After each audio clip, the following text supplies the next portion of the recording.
surah Al-Anfal. Tukar pula daripada Makkiyah kepada Madaniyah. Tertib surah ke-8, bilangan ayatnya 75. Ini surah Madaniyah. Tertib turunnya ke-88, bilangan paragrafnya ada 8. Mesej utama surah: 1. Falsafah jihad.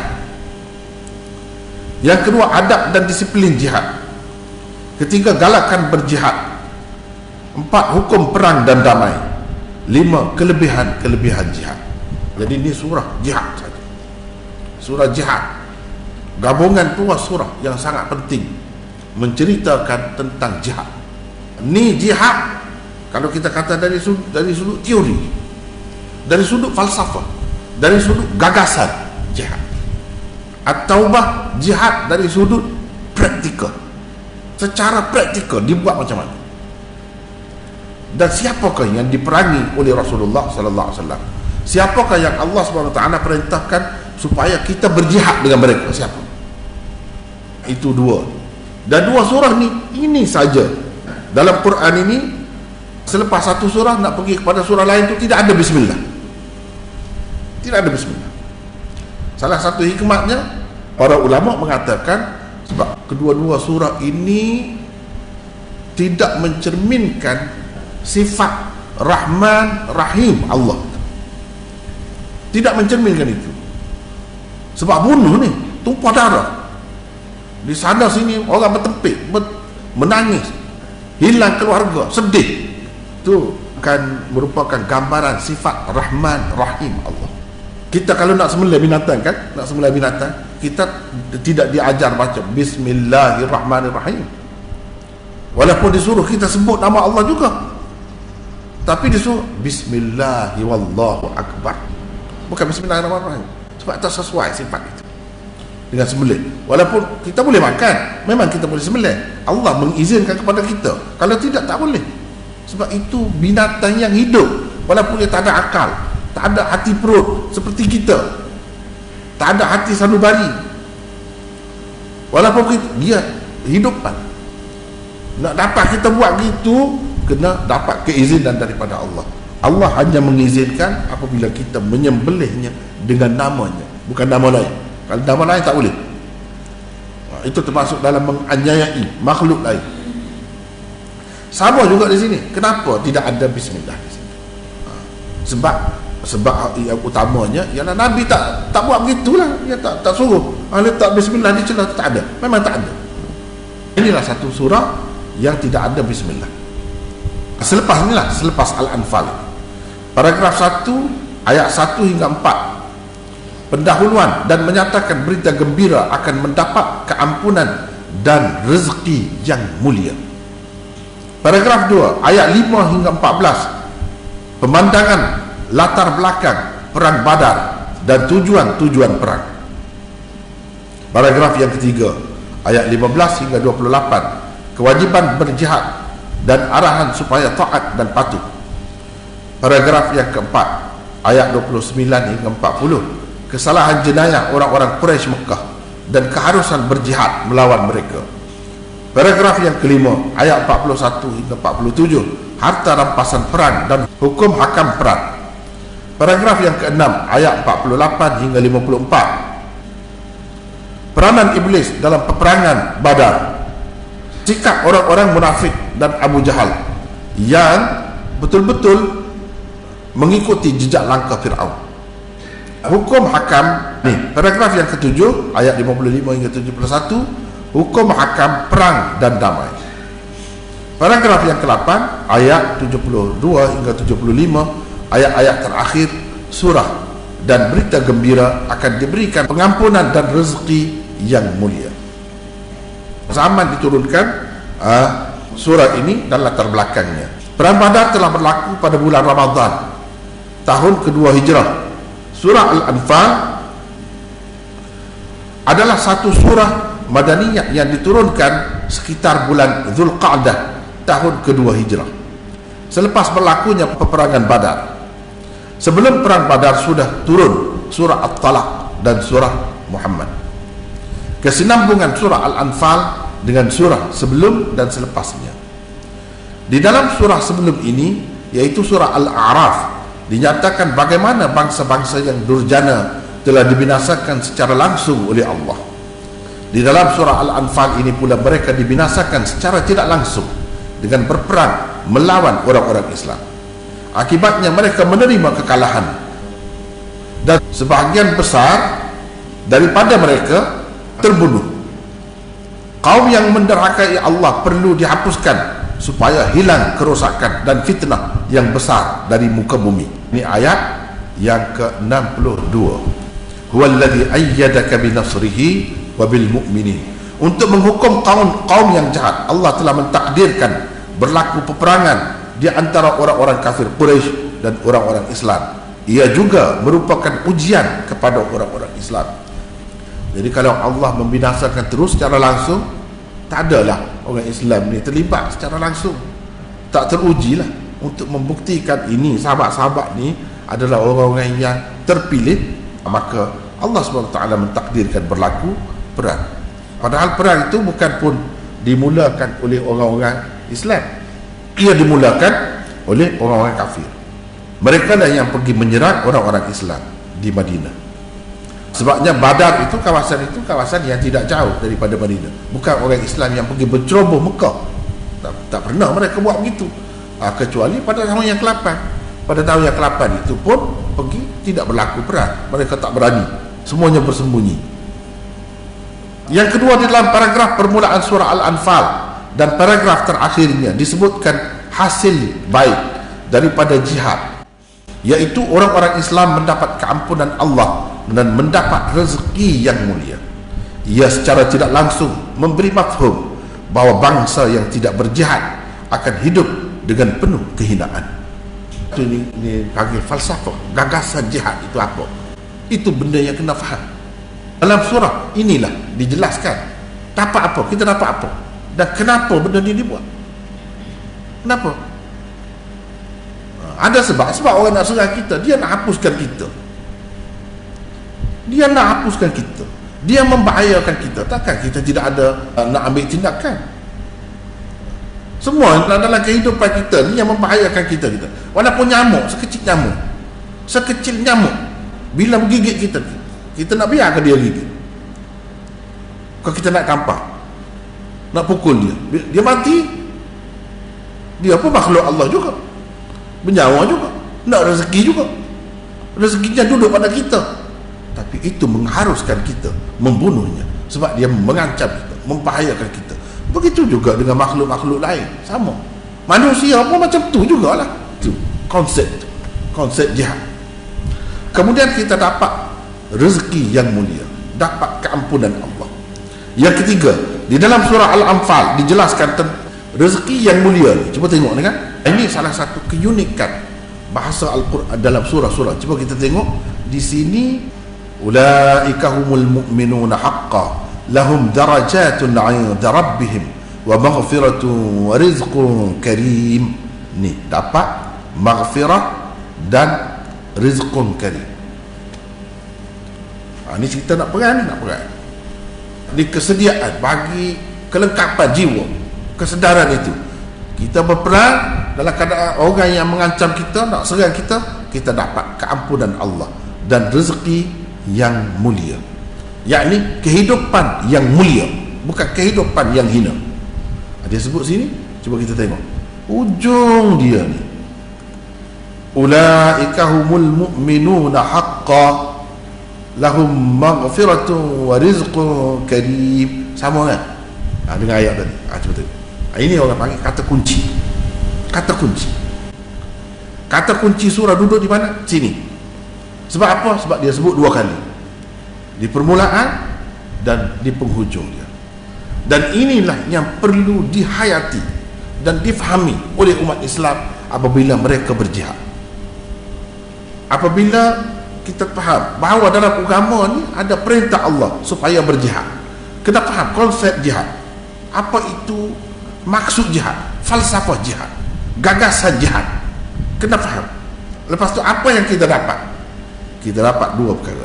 Ini cuba tengok, ulaika humul mu'minuna haqqan lahum maghfiratun wa rizqun karim. Cuba tengok di permulaan dia tadi, permulaan dia tadi, ulaika humul mu'minuna haqqan, semua ada di sini, lahum darajatun 'inda rabbihim. Ini ada, itu berbeza. Yang ini sama. Inilah kita panggil kata kunci. Dalam manhaj tafsir yang kita belajar ni, benda-benda macam ni yang diperhatikan. Dan bila kita dapat benda ni, satu macam keseronokan sebenarnya, unik nampak Quran. Itu cara dia. Benda ni benda besar, benda ni benda besar. Maghfirah dan rizqun karim, kehidupan yang mulia adalah sangat besar maknanya kepada manusia. Tiga, di dalam surah Al-Anfal dijelaskan tentang falsafah jihad, sementara di dalam surah At-Taubah selepasnya pula diarahkan supaya tiga golongan manusia diperangi, betul-betul diperangi, pegang sungguh lah, bukan cerita tunjuk saja, tayar saja senjata tu. Seperti mana-mana negara lah biasanya hari merdeka tu dia tayar saja senjata. Kalau kita ni di Malaysia ni, dataran merdeka, lalu kereta kebal, lalu pula apa ni, peluru berpandu, lalu pula jet dan sebagainya, tunjuk ini kekuatan kita. Tak, itu tayar saja, bukan perang sungguh. Sama lah surah Al-Anfal ni, tayar dulu, perang ni benda macam mana. Surah At-Taubah atau Al-Bara'ah, perang sungguh. Beberapa kata kunci dan tema utama surah. Perkataan maghfirah wa rizqun karim tersebut di dalam surah Al-Anfal sebanyak 2 kali. Satu dalam paragraf permulaannya dan satu lagi dalam paragraf terakhirnya. Sebagaimana terdapat dalam kebanyakan surah-surah Al-Quran, perkara yang dianggap penting disebutkan di permulaan dan di bahagian penutupnya. Dari itu dapat disimpulkan bahawa jihad membawa manusia kepada keampunan Allah di akhirat dan kehidupan mulia di dunia. Pejuang-pejuang yang mengorbankan nyawa mereka dalam jihad dikatakan sebagai orang-orang mukmin sebenar, humul mu'minun haqqan. Ini pun kata kunci, 2 kali sebut al-mu'minun haqqan. Ni apa? Tengok situ sifat apa dia sebut. Itulah orang-orang mukmin sebenar, terbukti betul, barulah terbukti dia tu mukmin sebenar. Apa dia? Tengoklah sifat yang disebut dekat-dekat ayat tu. Misalnya kita tengok di sini, orang-orang mukmin ialah orang-orang yang bila disebut nama Allah gemetar hati mereka, bila dibaca ayat-ayatnya semakin bertambah iman kepada mereka dan mereka bertawakal kepada Allah. Ini sifat-sifat orang-orang yang mendirikan salat dan orang-orang yang belanjakan sebahagian daripada rezeki yang kami kurniakan kepada mereka. Ini kan semua sifat orang mukmin ini. Tetapi di sini dalam cerita ni, cerita nak perang ni, cerita nak perang ni, dapat ni lahum maghfiratun wa rizqun karim. Dan di hujung paragraf yang terakhir dia tu, paragraf yang terakhir di sini, ini adalah hasil jihad. Orang-orang yang beriman, berhijrah dan berjihad di jalan Allah, dan orang-orang yang memberi perlindungan dan memberi bantuan kepada puak-puak muhajirun itu, mereka lah orang-orang mukmin yang sebenar. Mereka akan mendapat. Lepas tu ini semua cerita perang. Memang surah ni tema utamanya ialah perang. Tetapi perang pun orang Islam tu, salat dia, puasa dia, zakat dia terus berjalan. Mereka tu walaupun kata perang pun bukan ganas, sehingga bila dibaca Quran mereka menangis. Bila disebut nama Allah gemetar takut. Gitu orang Islam. Bukan dia kata orang dia bunuh orang jadi kasar jiwa tu. Tidak. Inilah yang tergambar di dalam surah ni. Ini kita panggil kata kunci. Kata kunci ni perlu difaham. Salah satu contoh mudah nak faham kata kunci ni, ini perkataan ini, maghfirah wa rizqun karim. Sebagaimana kalau kita nak faham contoh lain lah, contoh lain misalnya di dalam surah Ar-Rahman, wa yabqa wajhu rabbika dzul jalali wal ikram. Ini kata kunci, dzul jalali wal ikram, kata kunci surah Ar-Rahman. Di akhir dia tabarakasmu rabbika dzil jalali wal ikram, dzil jalali wal ikram. Itu kata kunci. Bila kita faham ini, kita fahamlah kenapa fa bi ayyi ala'i rabbikuma tukadziban berulang-ulang kali. Kenapa? Baru kita faham. Bila kita ada kata kunci itu, baru kita boleh buka apa maksud fa bi ayyi ala'i rabbikuma tukadziban.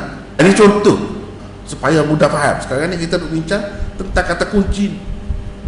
Jadi Fabi ayyi ala'i rabbikuma tukadziban, dalam surah ini disebutkan sama ada nikmat Allah atau azab Allah. Kalau azab Allah itu adalah fenomena sifat jalal Allah.